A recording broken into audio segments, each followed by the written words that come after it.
Another time that we know that Indra got very upset when he wasn't getting the worship, the sacrifice over the of course. That's why he got so angry, because he was they were supposed to worship him. The residents of Vrindavan were supposed to worship Indra once a year, and Krishna, to chastise Indra, he told them, don't worship Indra, worship Govardhan. There's no need to worship demigods. So this is all of you are from Indian background, not all of it, all but two of us. So you're very familiar. In the West, no one knows anything about this thing of demigods and material benefit. They have some idea in their religion, in Christianity, that if I act religiously, maybe my life will be a little better. I'll have some material benefits, some material benefits. And that's in India, it's more elaborate. It's more elaborate to the Vedic culture that they know that the demigods are in charge of dividing and giving material benedictions and everything. And so people think that if I worship demigod, then I'll get some material benefits. But if we remember, right from the beginning of Srimad Bhagavatam, Shukadeva Goswami, Srimad Bhagavatam declares that all motivated religious activities, all envy, everything was kicked out from Srimad Bhagavatam. Because here we'll only be speaking about pure devotional service. So the example here is very important to see, because we may be something like that in the line of the demigods. We may be thinking, I'll act piously. It's good to go to the temple. I'll be pious. I'll go to the temple every Sunday or every day if I'm able. But what is our motivation? What's inside of us? What are we really asking from Krishna? When how many students come here in the university, and how many students come to the university to pray for passing their exams? Many, I think, right? Any of you do that? Your student, right? You come and pray, please let me pass my exam. This, it's all in the same line. It's all in the same. Why do you want to pass exam? So I can get a nice position, and I can get a nice job, and I can get married, and then I can enjoy a nice, comfortable material life. So this is a danger. This is why the very beginning of Srimad Bhagavatam makes very clear that we're not interested in this. We don't want to become demigods. Why don't we want to become demigods? Why don't we want to go to the higher planets? The highest planet, Brahmaloka is the highest planet, down to the lowest, they're all places of misery, because repeated birth and death take place. So a person who is intelligent, he's not interested to go to a place where I can live a more comfortable life, but I still have to die, I still have to get old, I still have to take birth again. He wants the final, complete solution to all problems. And so that's why this information is here, so we can understand that we don't want to fall into the same trap as the demigods like Indra. We don't want to have that same mentality as Indra. And it's very, very, especially, I mean, it's here in the West, of course, it's more gross material desire, and then generally they cancel out the idea of God, and it's just by science, by our endeavor, by our intelligence, we'll build machines and we'll conquer the material energy and be able to enjoy material life. It doesn't work at all. It's a disaster. All you have to do is look at the world. But since you're all from Indian descent, there's this other factor in here, this factor of this demigods, which is it's more sophisticated, but the idea is the same. It's more sophisticated, it's more elevated, it's more advanced, but the problem is the same. Desire for material enjoyment, not desire for pure devotional service, but desire for material enjoyment, but on a higher level. Not here, desires material enjoyment is very gross, is very base, ignorance. But there, this desire for material enjoyment on a higher level. But it's still, like I said, it's the same problem. You're gonna have to get old, you're gonna have to get sick, you're gonna have to die. And so you haven't solved anything. And most likely, if you go to the heavenly planets and you have a comfortable material life, but as we know, it's all based on all the good karmas that you develop. And generally speaking, it's very difficult to accomplish that, because especially in Kali Yuga, even you're having good karmas like that, but you'll make some mistake, because the atmosphere is so contaminated. Also in India, it's so contaminated, the atmosphere, you'll naturally make some mistake. And it'll be very difficult to be elevated to a higher material situation. You may get some less problems if you live in goodness. You'll have less material difficulties and problems. But it's all temporary. It'll all come and go. So it'll all be finished. And then quite likely you make some mistake, and then you'll have to come down to a lower condition. And the general tendency is, when you have more material facilities, especially nowadays, is to degrade. Someone told me that in Mumbai, some Westerner, one, I think he was Indian, but he lived for a long time here in the West. And he said the parties and the things, people, they become more degraded than they are in the West. In the West, they've already tried everything, and they wanted to try not to go so bad. But he said that they're trying to enjoy even more and become even more degraded. They said they're going to the party. They said that they were surprised because the people were even more degraded than they are in the West. So New crow, old crow. New crows, old crows. They could want to dig deeper and get more, eat more stool. So demigod worship, but we see he's still contaminated with the same thing. He's going to Nishingadev not to glorify Nishingadev. He's going to say, thank you so much. Now we're relieved. Now we can get back to our nice material life. Now this Hiranyakashipu, thank you for killing Hiranyakashipu. So because now that we can, he was not saying now I will go back to pure devotional service. Now we'll go back to material enjoyment. So we have to be very careful, and it's very deeply rooted. It's very, very deeply rooted in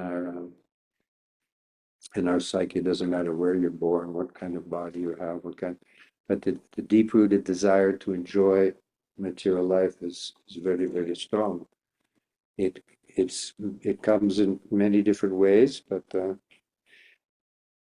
if we really want to make a solution to all of our problems, we have to come to pure devotional service, Krishna Prema, pure devotional service. There's no other solution that will actually resolve all of our problems. No matter how happy we become in material life, how comfortable we become in material life, and in Kali Yuga, it's not. It's not possible. These are descriptions of higher planets, of other ages, but in Kali Yuga, either you surrender to Krishna and develop pure devotional service, or you can just plan that you're going to suffer like anything. Whether you're in India or in the West, it doesn't matter. So, Vanamali wants me to speak more about temple here, our temple here in Boston.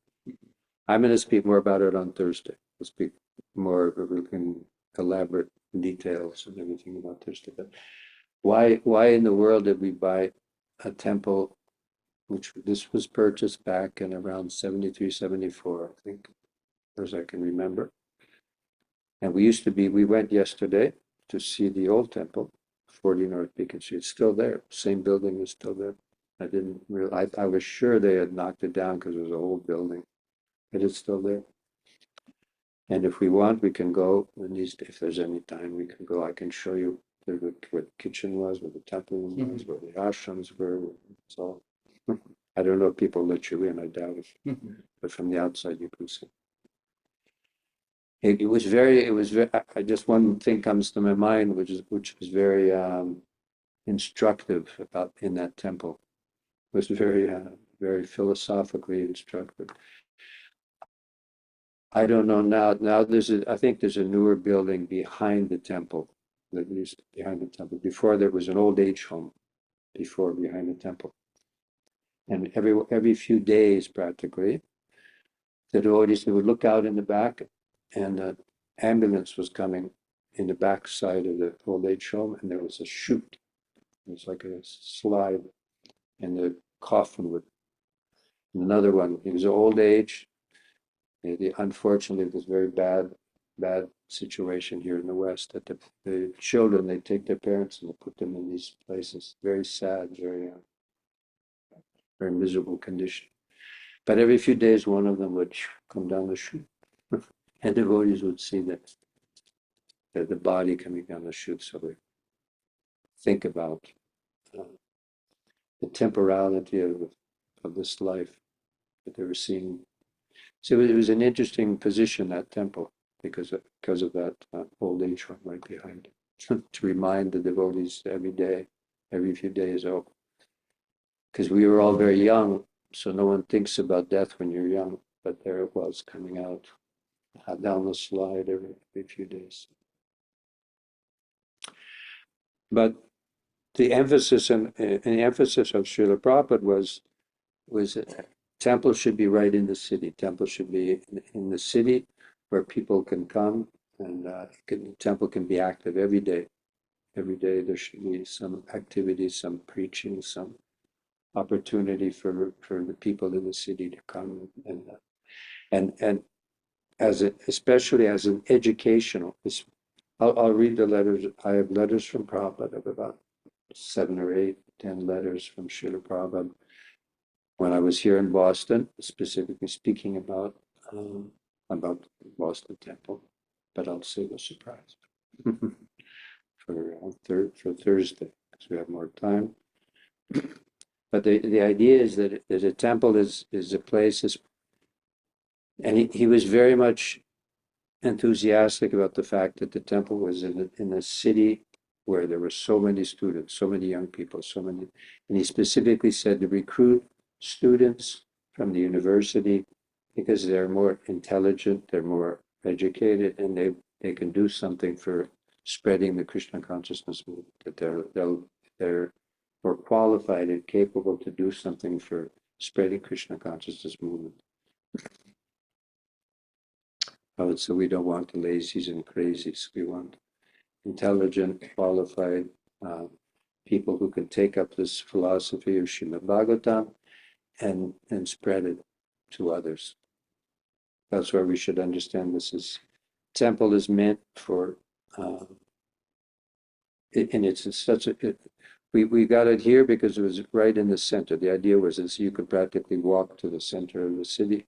You can walk to the center, to Boston Commons, where we used to have Harinam every day, distribution of books, and I'll speak about that also next days. Importance of book.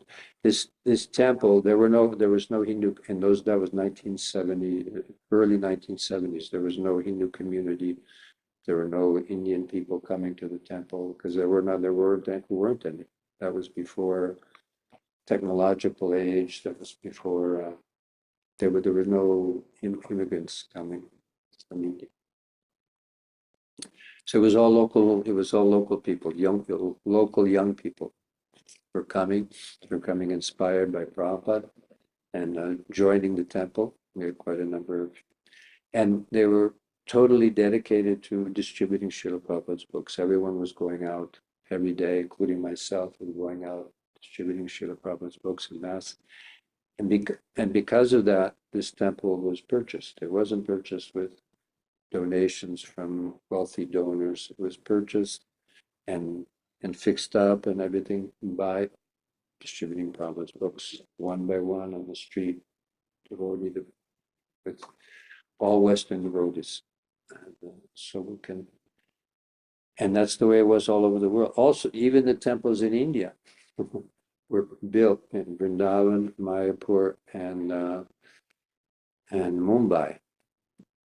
Prabhupada was taking from the BBT, distribution of books, and he was taking a percentage of that, what was coming in from that, because in those days, because of Prabhupada's desire and the great push for distributing his books, that there was a great enthusiasm. There was hundreds and hundreds of devotees going out every day, distributing his books, and from that, not only Krishna consciousness was spread, and so many people, by reading the books, they were becoming devotees, that they even built the temples, the main temple, the original temples in India, in Mumbai, Vrindavan, and Mayapur.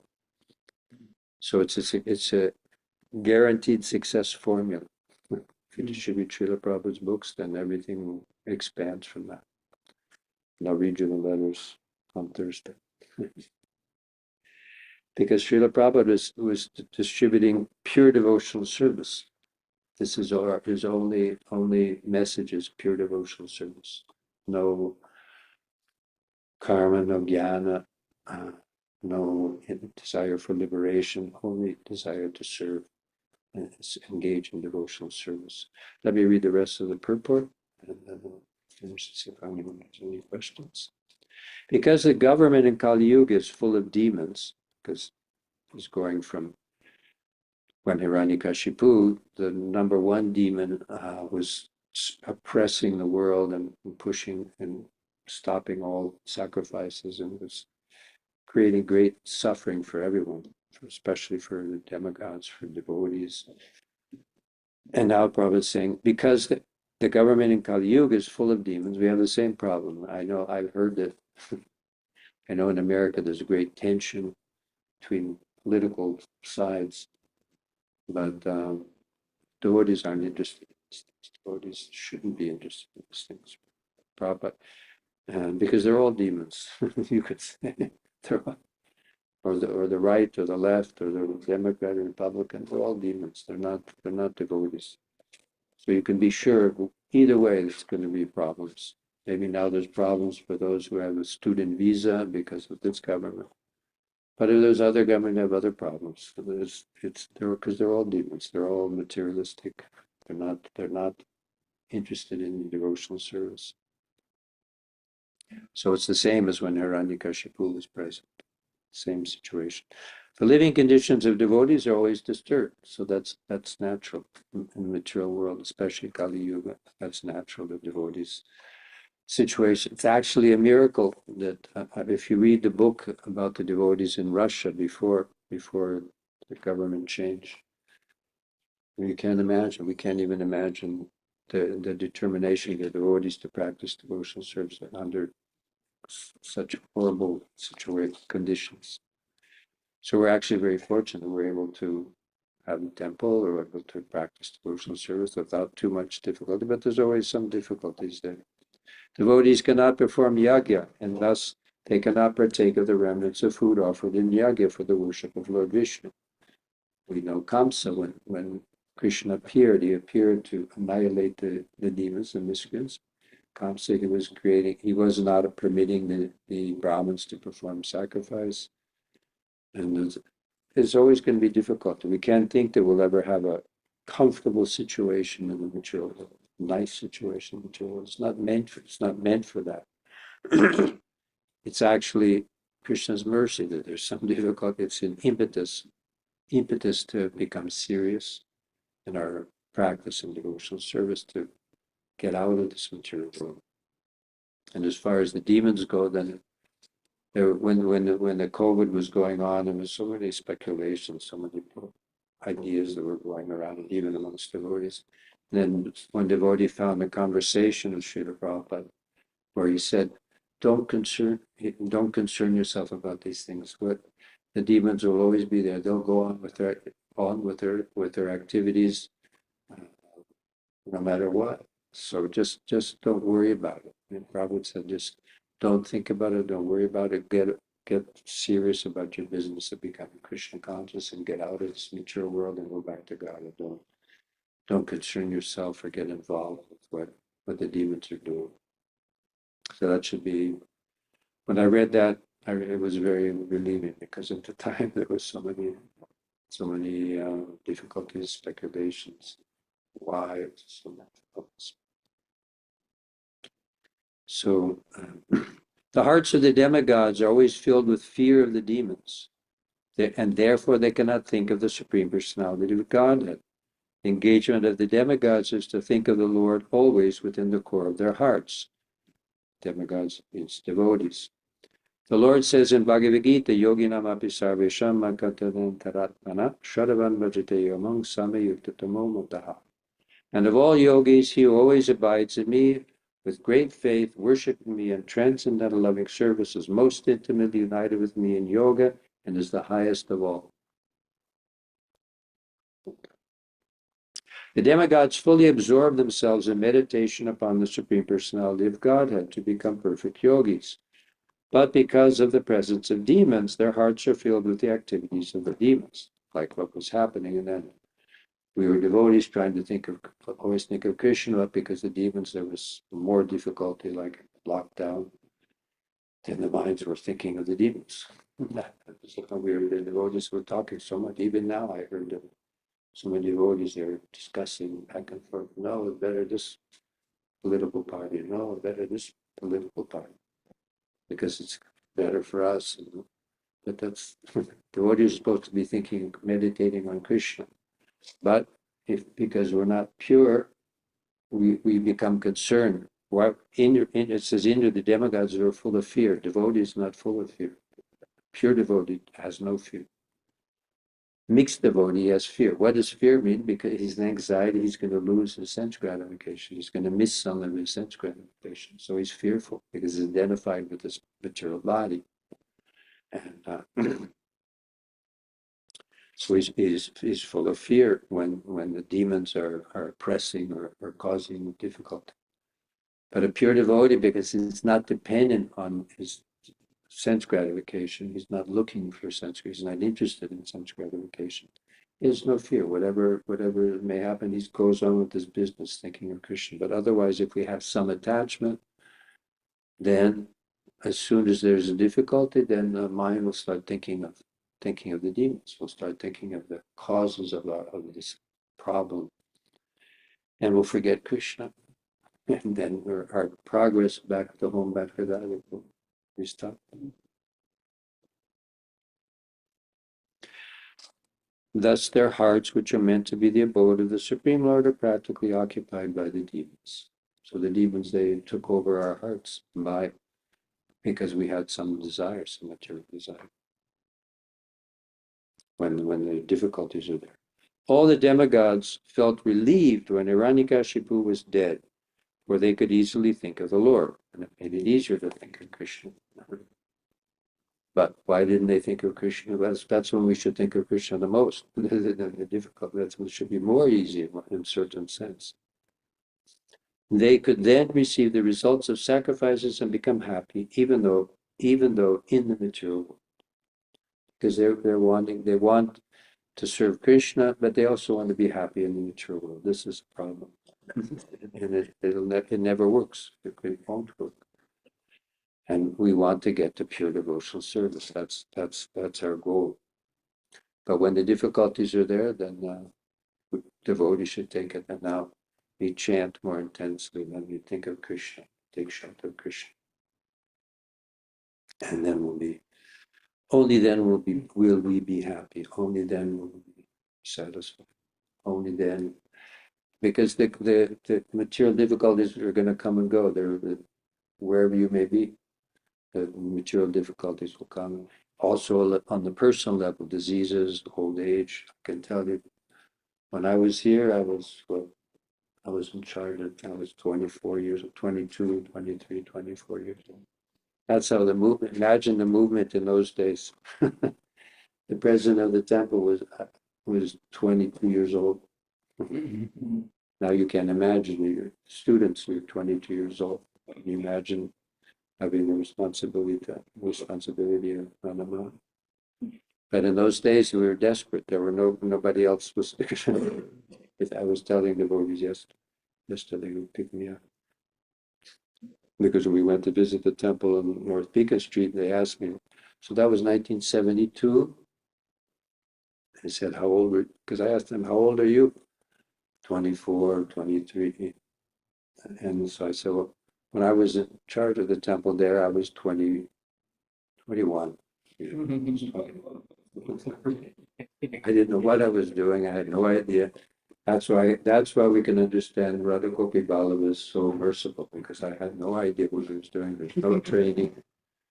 But that was the situation in the movement, and it was how Prabhupada picked up some young Western boys and girls that had, and we were not the ones that Krishna sent to him were not the ones who were going to Harvard and MIT, and they were the ones who were rejecting the society, left the material life. Maybe they could have gone to those places, but they rejected it, and they were living they were in a revolution against materialistic society. And somehow those were the young people that came to Srila Prabhupada. So, but to take responsibility for temples, administrate so many things that Prabhupada said, this is what Krishna sent me 10th class meetings. But that's the mercy of Sri Chaitanya Mahaprabhu, that he was engaged, even people like me, even people who were so young people, and they were able to make temples and distribute Srila Prabhupada's books and start the movement. Open temples everywhere. But that was Prabhupada's potency, Prabhupada's mercy, that he empowered. Practically in those days, if you could just stand on your feet and be responsible, a bit responsible, then open a temple, be the president of the temple. That's how somewhat. How can you imagine? We were just a group of maybe 20 young people like me. Some of them, there was some younger people, then there was a few maybe 25 years old. The old people were 26, 27. And who were they? They were boys who just got back from Vietnam from the war, and they joined the temple. So they were even more crazy. But somehow by Prabhupada's potency, by Prabhupada's mercy, we were able to buy a temple on the main fanciest street in Boston. So, but Prabhupada is still willing to empower anyone who wants to take up sincerely the desire with the spreading of Krishna consciousness. You have to excuse me because I've been living 45 years in Italy speaking Italian. I'm not Italian at all, but I've been speaking. So I have to click over to English, even though my main language is English, but that's why I move my hands a lot, because that's what Italian is. So we'll go into more detail about moving the temple here, but that's a little introduction. And I found to be every verse in the Srimad Bhagavatam is wonderful. We should get a taste for reading Srimad Bhagavatam, because every verse in Srimad Bhagavatam, it's everything is there. All about pure devotional service is there, and every verse in Srimad Bhagavatam. You just have to where to look for it, how to find it. So does anyone have any question? Quick question. Curtains open at quarter to 8, right? Well, so you said no, that at the end of 21, 22, 2019, they were joining and giving up everything, just joining them full time. I wanted to ask, with your personal experience, that for you, like how you got that kind of trust in somebody who may not be from your own country, from your own culture, some Swamiji from India has come. So what you felt that time as a young man that gave you such kind of deep trust that you can forego other things of this world and you can be the temple and taking responsibilities for Srila Prabhupada? Uh,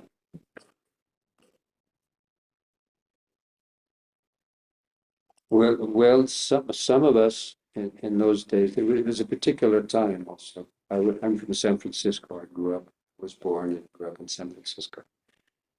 And there was, that was the boom. I mean, this was after the war in America the economy was like, my father was a lawyer in a big corporate lawyer corporation.